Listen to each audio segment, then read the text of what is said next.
Kanina sinabi ni Dr. Claudio na parang malawak ang problema. Pero Dr. Claudio, ayon sa SWS survey na ginawa noong 2002, halos below 1% ang mga sa palagay nila, below 1% ang mga tao nagsasabi na ang kanilang mga parish priests either nagbababae o nag-a-abuse sa mga bata. O anong sabi nyo dyan? How do you reconcile your study on 6 dioceses or 6 parishes? That's it. AMRSP study po to. Simbahan rin ang nag-aaral.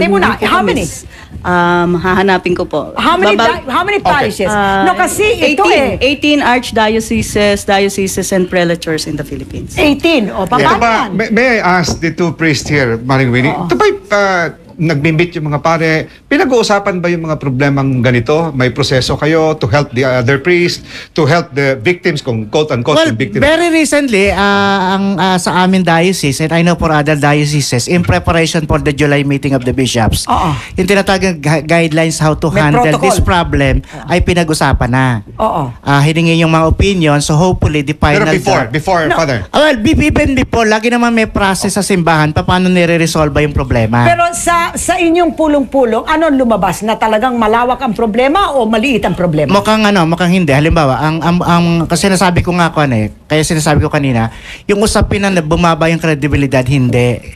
Kasi ako, yung exposure ko sa malawak na mamamayan na mahihirap. At ito yung naghahanap ng mga pare. Ito yung gusto yung mga pare to bispo. Kasama nila kahit ano pa itong sinasabi. Kasi may yung kanilang high regard. At yung tingin nila, talagang yung serbisyo ng pare to bispo sa kanila, napakahalaga. Maring doon lang sa tanong ninyo, no?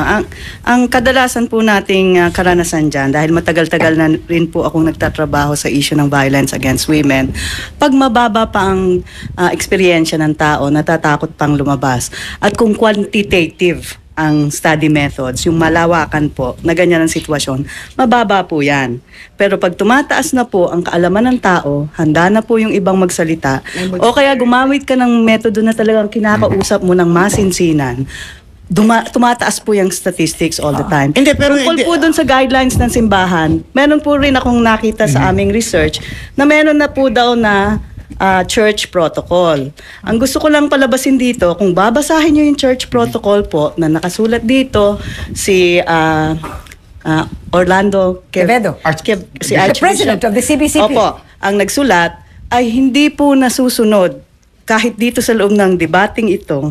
At certainly sa pag-handle ng situation ng kay Bacani, yung napakagandang guidelines ng simbahan. Kaya po, inuulit ko po, hindi ho pwede tayong nagmi-minimize or nagsiset aside ng problem and not even follow the guidelines that are of the already church. here. Okay, Carol. Pero importante kasi madalas nating banggitin isang libro, yung Biblia, pero meron pang tatlo na naalala kong libro na dapat siguro balikan ng simbahan. Una-una, Republic Act 7877, Ano yun? Yung Anti-Sexual Harassment Act noong 1995, Sa ilalim ng Sexual Harassment Act, lahat ng opisina, institusyon, kung saan may employer-employee relationship, kung saan may training, teacher, student relationship, sakop, Kaya naghanap kayong guidelines, may guidelines doon. At kailangan gampanan nyo ng simbahan. Kung hindi, mananagot siya civilly. Pero Carol, hindi ba kailangan may complainant? Hindi naman pumupunta sa civil authorities yung complainant dito Kaya pumunta sa ang church. problema natin, Maring Winnie, ang ating sariling presidente, who is the head of the secular aspect of our government, forgets who she is and says we should be careful and wait for the church decision.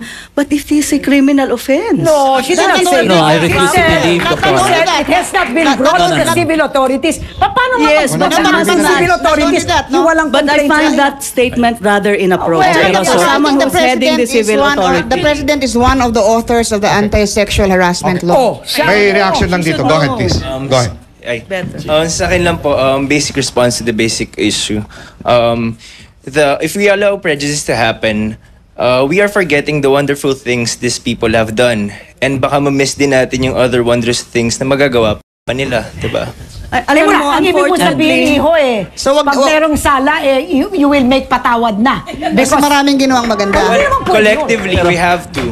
Pero Mare, Unfortunately, people are the ones who do sexual harassment, Okay, not objects. let's hear. They are persons. ministers or priests are supposed to be representatives of the Lord Jesus Christ. Kaya kung nasasalaula ang calling, nagiging halimaw ang dating sa tao. Masakit ang tama doon sa nagiging biktima. Okay. Okay, Do you sister. want to say something, Sister. Sister Tess? Yes, ang alam ko sa Katoliko, walang first class, second class, third class citizens. There is no such thing. It doesn't mean na una na porke hindi ikaw yung head ng simbahan, yung United Parish Priest ay hindi. Sa amin po, empowerment of the laity and most of those involved Okay. now sa parokya ay mga babae. Second, yung sa sexual harassment. Look at, for instance, sa Governor Orbos, may tatawag lang at sasabihin siya ay na-link sa ganito ganon. Pipick upin ng media. Napakadali yung maghusga, lalo na sa pare. Oh, tama. Okay. Sa palagay niyo, Sister Tess, walang problema. Walang Meron problema. ho, pero it doesn't mean na katulad nyo sa isang pamilya, kung namomoble ba isang anak, lalo mong itutulak siya o i-correct mo siya. Palagi ko Mare, hindi napakadaling maghusga sa pare. Considering that there are 80% of the Filipinos na Katoliko, yan, hanggang maitatago yan, itinatago yan eh. Dahil they do respect the Catholic faith. Pero bakit lumalabas pa yan? Kasi kaya lumalabas yan. Kumbaga sa Okay. isang bagay na kinukulob, bumabaho, lumalabas na Yung yan. panelista rito, totoo ba na merong cover-up? Wina-whitewash nyo ba at kina-cover nyo up ba? Nais sa palagay kong ninyo? bigyan ng pansin yung sinabi kanina about Republic Act 78-77. Yung para sa akin, Sexual ang harassment. simbahan, Oo. yes, ang simbahan kasi, merong special predilection for the poor. Ngayon, yung sabi batas nga na ni yun, Father Joey, wala eh. ngayon, Sasabi lang niya eh. he's talking of another diocese, no? It is Yes. not. He's But only it talking is- about his own little Yes. experience. No, I'm Hirap not sa iyo, talking Father about Joey. that. Ngayon- You're only talking about... No. Ito ang gusto kong sabihin. Pero yung yung sexual harassment, ang layunin nun, and the way I look at it, but the law is a law, it may be a hard law, but it's a law. It is actually parang lopsided. Because it is to protect the weak, the poor, the women. Okay? Oh. Halimbawa, isang manager, nagpakita siya ng dirty picture as a joke. But the woman finds it offensive. That's sexual harassment. That's harassment already. So what's wrong with that? Ang point ko ay like telling a green joke. It depends upon how she interprets it. So anong If point she is nyo? it is unwanted, she finds it offensive, ayun na nga. Okay. Therefore, Naku, paano Father, naman ang defense ng tao? Break muna tayo. Break muna tayo. So sinasabi nyo, walang depensa ang mga lalaki. Ayan, babalik tayo dyan. Ha?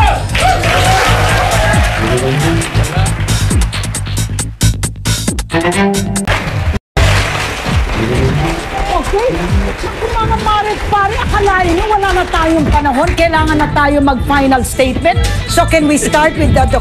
Claudio? Nagre-reach out lang ako kila sister sa likod kasi hindi ko naman sinasabing yung sinasabi ng simbahan o Biblia o yung prinsipyo niya ay mali. In fact, kami nanghahangad kami ng respeto sa lahat ng relihiyon. At dahil pa nga gusto naming makatulong at matagal na kaming tumutulong sa mga biktima ng sexual harassment, some of whom are victims of pastors, priests, all denominations Religious, and groups. On June 28, we will be holding a meeting of survivors of violence from the church, all churches. Oh, very good. Please call the following numbers: 411-3151, 926-6230. Again, 411-3151. Parang sanay Go na ahead, sa TV. no, go ahead. Parang sanay sa And TV. 926-6230. Okay. Hanapin lang po si Ellen. Okay. Let me just assure that this is not going to be for any agenda except the healing of the people who have Okay. suffered. Thank you, Sylvia. Okay, Adrian. I refuse to believe yung topic kanina. No? I refuse to believe that we in our community treat people or women as second class because in fact kami lang po yata, correct me if I'm wrong, sa Katoliko who acknowledge, respect, and honor our Blessed Mother, Mama Mary. Secondly, sisters and brothers, this is about time that we should really think of things that will unite us and avoid things that will divide us. I remember the confession of Father Jerry before he got ordained with his father counselor. His father counselor said saints had their past and sinners have their future. Oh, very good. Okay, thank you. Diba? Hindi lang sex scandals ang aking concern, pero talagang nahihirapan akong tanggapin yung excuse na ang pare ay tao lamang. Kaya po pwedeng madapa, kailangan alalayan. Dahil ang paring yan ay nangako at nagsabi sa isang tao, kahit isang tao man lang, na ikaw, ang kasalanan mo ay pinatatawad ko sa pamamagitan ng ibinigay sa aking kapangyarihan ng Espiritu Santo. You are absolved of your sins. You will go to heaven. How can you promise someone eternal life if you are in that state of disgrace? Wow. Okay. Father Joe. Tulad ng sinabi ko sa simula, nire-recognize, and I believe the church in the Philippines nire-recognize na merong problema sa kasalukuyan, itong problema ng sexual abuse among na nagagawa sa hanay ng mga pare at maging ng mga obispo, no? Kaya lang yung sabihin na this is enough reason para na-erode yung pagtanggap ng mga tao sa mga pare ay mukhang hindi, kasi ang survey nga ay ang mag-isasabi, lumalabas, hindi yan yung mayorya. Kung may mayorya nga, dapat i-address yung simbahan sa Pilipinas para talaga siyang maging simbahan ng mga tao doon sa Pilipinas, ay maging simbahan siya ng marami. At yung simbahan ng marami, yung simbahan ng mga mahirap, yung kanyang identification to the poor, the deprived, and the oppressed. And this will be the purifying aspect for the Philippine Church. Na kapag naganap yun, totoo yung sinabi ng CBC, ng PCP2, that the Philippine Church, by being the Church of the Poor, will be the true sign of communion and unity in Philippine society. Okay. Brother Ellie? Doon po sa 1 Timothy chapter 4 verse 12, sinasabi ron na ang isang minister sa Catholic Church, pari yung katumbas nun, ay maging example of the believers in everything that is godly. Tapos doon po sa 2:20 and 22 of the book of Romans, sinasabi, ikaw nagtuturo ka sa iba, hindi mo tinuturuan ng sarili mo, sabi ng Diyos. Kaya kahit ano pang sabihin natin, bababa talaga ang pagtingin ng tao sa mga Catholic priest kasi sila example, sila tagapagturo. Hindi lang sexual harassment sa babae, pati sa mga bata ginagawa nila, which is a heinous crime in our society. Kaya naniniwala po ako, mga kababayan, the solution to the problem is to follow God and to follow His words in the Bible. Pabayaan nating mag-asawa ang mga pare na gustong mag-asawa at mababawasan ng sexual harassment. At wag natin sisihin si Bishop Bacani. Dahil siguro dapat patawarin natin si Bishop Bacani kung totoo yung sinusumbong laban sa kanya. Dahil hindi lang naman ang paring Katoliko nagkakaganyan eh. Iglesia ni Cristo ni Manalo, meron din ganyan. Mga born again, mga protestante, meron din. Ang dami, lahat ng religion meron yan. Pero, ang dapat, sumunod tayo lahat sa Diyos. Huwag tayo maging ipokrito at ipokrita.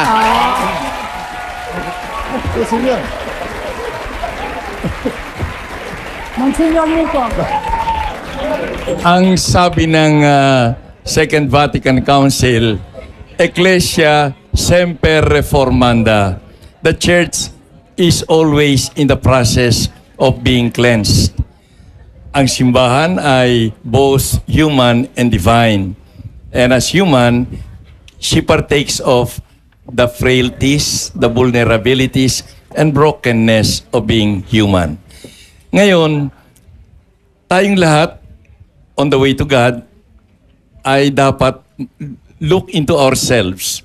At kung ano man mga pagkakamali natin, ay tanggapin natin at tayo ay gumawa ng mga paraan on how we can reform.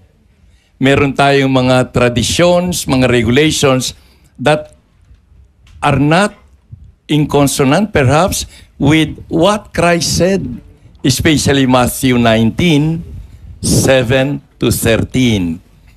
Pag nilay-nilayan natin yan at hayaan nating tayo ay lukuban ng Espiritu Santo at tayo ay magbago. Okay, maraming salamat.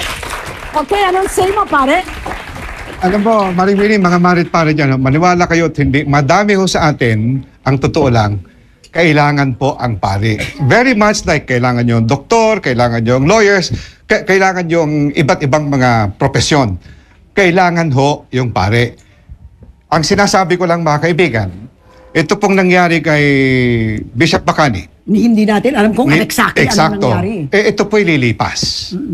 More important ho, hindi ho yung bintangan o kaya kung ano yung personalities involved o may agenda, is that are we going to learn from this at all? Ang simbahan mismo at tayo po. Kasi sabi nga ni Brother Eli, ang importante ho yung daan ho natin papunta sa Diyos eh. Ako po, naniniwala po ako na sa aking paglalakad, kailangan ko yung pare. Siguro yung iba, hindi ho naniniwala dyan. But dahil po doon, mga kaibigan, ako po ay concerned na kung saan may mga nangyayari sa mga pare ay hindi ako affected. I have to be affected. Siguro, excuse na lang ho na sasabihin na, I'm not affected, bahala na kayo sa buhay. Hindi ho. Kasi ho, yun hong pare ay nagkakatawan po ng tinatawag nating aspiration ho natin na tayo po yung makauwi sa ating ama. So dapat ho tayo, we should be concerned. Yun hong nagsasabi na sinasabi nila, we will not be affected. We are affected. Kaya ho, dapat ang simbahan mag-react. Lahat ho tayo ay gawin ho natin yung dapat gawin. Kasi ho, yung paglalakad, the priest will not walk it for us. The church will not walk it for us. We will have to walk our own walk. Kaya yung sinasabi ni Sylvia kanina, nakakulangan ho natin. Lahat, hindi lang ho yung simbahan. Maybe it is time, it is a wake-up call for all of us na dapat natin tignan yung nararapat, hindi lang ho yung atin. It's so easy to put down people. But I think the more important, Maring Winnie, ngayon, tignan ho natin yung kakulangan natin sa iba. Okay. Ako naman mga mali at pare, dito sa tanong, bumababa ang pagtingin sa paring Katoliko? O talaga naman bababa. Pero hindi sa lahat ng paring Katoliko. Yung mga paring Katoliko na nagkasalang ganyan. Ang ibig sabihin lang nun, kung nagkasala sila, alam naman natin, hindi lahat sila santo, hindi ba?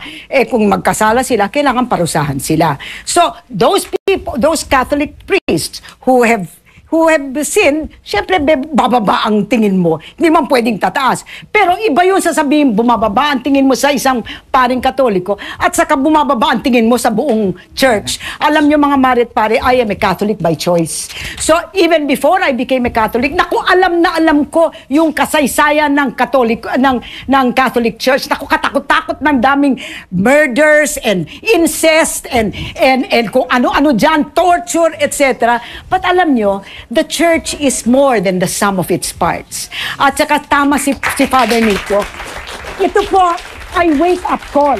Kailangan, it needs for us to get together and make sure that talagang the things that we need to change have to change. For all you know, itong celibacy rule will change. And for all you know, maybe in the future, women in the Catholic Church will not be second-class citizens because I think we are. So, ayan po. Merong may kababa. But before I end, I just want to say that at this point, hindi po natin alam kung ano ang problema ni Bishop Bacani. It is not fair for us to judge because we do not know what the circumstances are yet. Okay? Ayan. Maraming salamat sa audience natin. Dito sa Bumaba ang Pagtingin sa Paring Katoliko, Women Lead. Palakpakan tayo. Likhaan. Where is Likhaan? FEU Institute of Arts and Sciences. Mother Organization of Lettre Malabon. Bible Readers Society of the Philippines. Family Planning Organization of the Philippines. Apello Women Health Association. Lord of Hosts Christian Ministry. And ang Dating Daan Members. At dito naman sa anim na nagsabing hindi bumaba ang pagtingin sa mga paring Katoliko, Diocese of Novaliches Seminarians, Caritas Manila, Prison Ministry, Couples for Christ, Santo Domingo, Lupon ng Taga-Pamayapa, Santo Niño, Marikina, PUP Political Science Students, Parish of Our Lady of the Abandoned, El Shaddai, Sacred Heart Parish Chapter, National Federation of Junior Philippine Institute of Accountants. Maraming salamat po sa inyong pagdalo. Ito po ang resulta. Ang nagsabing sa susunod-sunod na sex scandals, bumaba ang pagtingin mo sa mga paring Katoliko. Ang nagsabing oo ay 966 o 25%. At yung nagsabing hindi bumaba ay 2,844 of 7%. Maraming salamat sa inyong pagdalaw ulit. Hanggang next week. Okay. Mabuhay po kayo. Thank you. God bless.